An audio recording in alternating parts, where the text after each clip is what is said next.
मैं हूं तनवीर, आप देख रहे हैं दाई को live. Human right activist Teesta Setalvad को गिरफ्तार करने के बाद देश भर में विरोध चल रहा है और कई जगह प्रदर्शन भी की गई है। आज कोलकाता के राजा बाजार क्रॉसिंग में एंटी-सीए मूवमेंट की तरफ से एक मीटिंग रखी गई थी। इस मीटिंग में हमारे साथ बातचीत करने के लिए सोशल एक्टिविस्ट और बालीगंज असेंबली से सीपीआईएम की कैंडिडेट सायरा शाह हलीम से बात करते हैं। मैम, ये दिन ब दिन जो आवाज़ उठाने वालों को ही गिरफ्तार कर लिया जाता है, तो कहीं ना कहीं आपको नहीं लगता जमहूरियत खतरे में है? बिल्कुल जमहूरियत खतरे में। यहाँ पे आप देख लें, मानवता के अधिकारों के लिए जो लड़ रहा है उसी को जेल में डाला जा रहा है। अभी गुजरात दंगे जो है, सुप्रीम कोर्ट ने जो क्लीन चिट दिया है so called mister Narendra Modi को, और एहसान जाफरी की जो विधवा है, जो उनकी बेवा है जाकिया जाफरी को, बोला भाई आप ही दोषी हैं। तो इस तरह के विक्टिम को जो है उसको दोषी बनाया जा रहा है और हमलावर को एकदम जो है उसको क्लीन चिट दी जा रही है। तीस्ता सेतलवाद की गिरफ्तारी के बाद से बंगाल की मुख्यमंत्री ममता बनर्जी ने अब तक ना ही उनका कोई ट्वीट सामने आया, ना ही कोई बयान सामने आया, जबकि बंगाल में अगर मैंडेट मिला है तो मुसलमानों के वोट से सत्ता पे आई हैं। देखिए, बहुत ताज्जुब की बात है और बहुत शौक की बात है कि ममता बनर्जी जी ने अभी तक कोई ऐलान नहीं दिया। तीस्ता सेतलवाद का गिरफ्तार हो गया, इलीगली डिटेन हुई गई हैं, लेकिन उन्हें अभी तक उनकी तरफ से कोई बयान नहीं आया। यहाँ पे आप देख लीजिए, जितने सिविल सोसाइटी के एक्टिविस्ट हैं वो ज़मीन पे आके उतर गए हैं। मैं ऐसे सिविल राइट्स एक्टिविस्ट, मैं ज़मीन पे आके उतर रही हूँ, अपनी आवाज़ को बुलंद कर रही हूँ।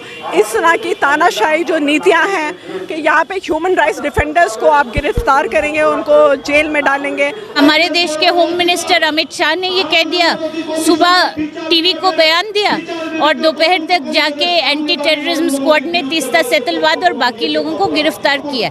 तो ज़रूर इससे पूरी कानून व्यवस्था, हमारे देश का सबसे बड़ा कोर्ट, जिससे लोग ये उम्मीद रखते हैं कि भाई कहीं सुनवाई नहीं होगी तो वहाँ तक पहुँच के तो न्याय होगा, वहाँ से अगर इस तरह की बात निकलेगी तो ज़रूर ये बहुत मायूसी वाली बात भी है, बहुत चिंता वाली बात है।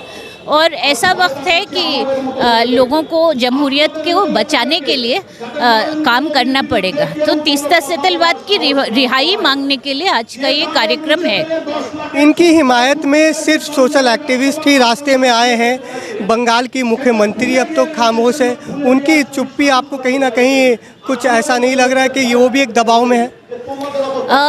एक्चुअली ये समझ में नहीं आया कि क्यों विपक्ष के कोई भी नेता इस बात पे क्यों विपक्ष का कुछ साफगोई से बात करने में वो क्यों कतरा रहा है। ज़रूर ये बात है कि सुप्रीम कोर्ट ने नरेंद्र मोदी जी को क्लीन चिट दे दी और बोल दिया कि भाई गुजरात में दंगे में कोई षड्यंत्र नहीं था। षड्यंत्र अब इसमें ढूंढने के लिए कहा है कि दंगे में षड्यंत्र ढूंढने के जो बात कर रहे हैं वो लोगों में कोई षड्यंत्र है। तो ये ज़रूर गंगा उल्टी बहने की जैसी बात हो रही है। और क्यों यहाँ की मुख्यमंत्री या क्यों विपक्ष के तमाम नेता इस बात पे आतंकित नहीं है, परेशान नहीं है, चिंतित नहीं है देश के लिए कि तीस्ता सेतलवाद जैसे किसी को गिरफ्तार करके जेल में डाला जाए, तो ये बहुत खतरे। ममता बनर्जी समेत तमाम अपोजिशन पार्टी को एक दबाव बनाना चाहिए हुकूमत पे, ताकि तीस्ता जैसे और भी सोशल एक्टिविस्ट जेल में उन्हें जल्द से जल्द रिहा किया जाए। बिल्कुल ही करना चाहिए। मैं तो बोल रही हूँ कि बहुत तरह के हमारे देश के विपक्ष के नेता जो बीजेपी के खिलाफ विपक्ष की राजनीति करते हैं, पार्लियामेंट का सत्र आ रहा है, उसमें तमाम तरह के नेता लोग चुप हैं। ये बहुत चिंता की बात है। मैं यहाँ बंगाल में रहती नहीं हूँ, मैं सिर्फ अभी आई हूँ, इसलिए मैं अकेले ममता बनर्जी पे बात नहीं कर रही।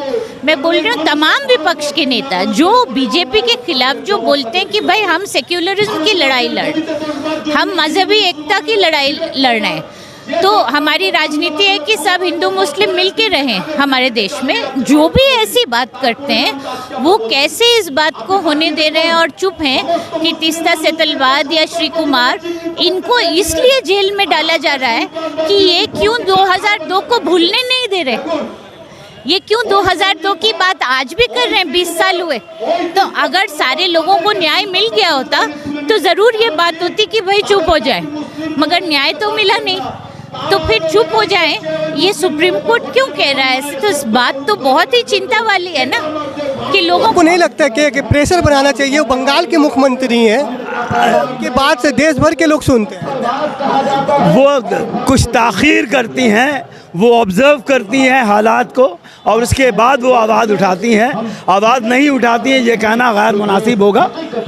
आवाज़ उठाती हैं, कुछ देर से उठाती हैं, लोगों को समझ लेती हैं हालात को, उसके बाद उठाती हैं। और ये उम्मीद है एनआरसी में भी उन्होंने आवाज़ उठाई थी। वो सोच जो मान लीजिए आपकी वो जो तासुब वाला सोच जो है वो सोच को आगे बढ़ाया जा रहा है। उसके लिए मैं आवाज़ दूंगा ममता बनर्जी दीदी को कि आप जो है हमारी आवाज़ को, आपकी आवाम जनता की आवाज़ को आप दिल्ली तक पहुंचाएं, क्योंकि आप हमारी सीएम हैं, हमारे स्टेट के आप हमारे जो गार्जियंस हैं। तो हम आपसे इंतजार करते हैं कि आप इस शीतलवाद के भी केस में और आपका आईपीएस ऑफिसर जो शिव कुमार के केस में भी आप हमारी आवाज़ को दिल्ली तक पहुँचाएं। हक की आवाज़ को जो है वो सलाखों के पीछे रखी जा रही है ताकि वो आवाज़ जो है जेल के अंदर से लोगों तक नहीं पहुँचे।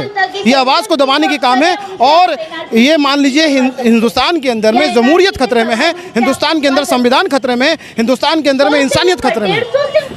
आपको लगता है कि ममता बनर्जी को अपनी चुप्पी तोड़नी चाहिए और उनको जिस तरीके से नुपुर शर्मा के मामले में जब विरोध हुए कलकत्ता में, कई जगह सड़क बंद कर दी गई, उसके बाद ममता बनर्जी बयान देती हैं और लोगों से अपील करती हैं, तो क्या वो किसी आंदोलन का इंतज़ार कर रही हैं? अभी देखिए किस चीज़ का इंतज़ार कर रही हैं वो ही बेहतर जाने, लेकिन उनको तो सबसे पहले सड़क पर आ जाना चाहिए था। लेकिन आप देख लीजिए जो विरोधी दल के जो राजनीतिक दल हैं, खामोशी वो एकदम, कांग्रेस ने भी कुछ इस तरह का बयान नहीं दिया, टीएमसी ने भी कोई बयान नहीं दिया। यहाँ पे सारे सिविल राइट्स के एक्टिविस्ट आ गए हैं ज़मीन के ऊपर, अपने हक के लिए लड़ाई कर रहे हैं। सीपीएम एक पार्टी है, कल इतना बड़ा उनने एक आंदोलन निकाला, पार्क सर्कस से लेके एंटली बड़े बड़े सीनियर लीडर्स चले हैं बाकायदा 2-2 किलोमीटर, और उनने बोला है आप उनकी जल्द से जल्द जो है तीसरा सदलवाद को और मिस्टर सुकुमार जो आईपीएस ऑफिसर है उनको आप जल्द से जल्द रिहा करें। लेकिन यहाँ पे कोई इस बात को तवज्जो नहीं दे रहा। पॉलिटिकल पार्टीज़ का इस समय बहुत अच्छा मौका था कि एक साथ आएँ और ये जो देश में जो चल रहा है उसके लिए अपने आवाज़ बुलंद करें। लेकिन बहुत अफसोस की बात है उनकी तरफ से एक स्टेटमेंट अभी तक नहीं आया है। ये थी सायरा शाह हलीम और इन्होंने साफ तौर पे कह रही हैं, इनका ये मानना है कि तीस्ता शीतलवाद की हिमायत में बंगाल के मुख्यमंत्री ममता बनर्जी को सामने आना चाहिए। वो किसी आंदोलन का इंतज़ार अगर कर रही हैं तो अपनी खामोशी को तोड़ें। अगर हमारे इस वीडियो को फेसबुक पर देख रहे हैं तो फॉलो करें, लाइक करें और सब्सक्राइब करें।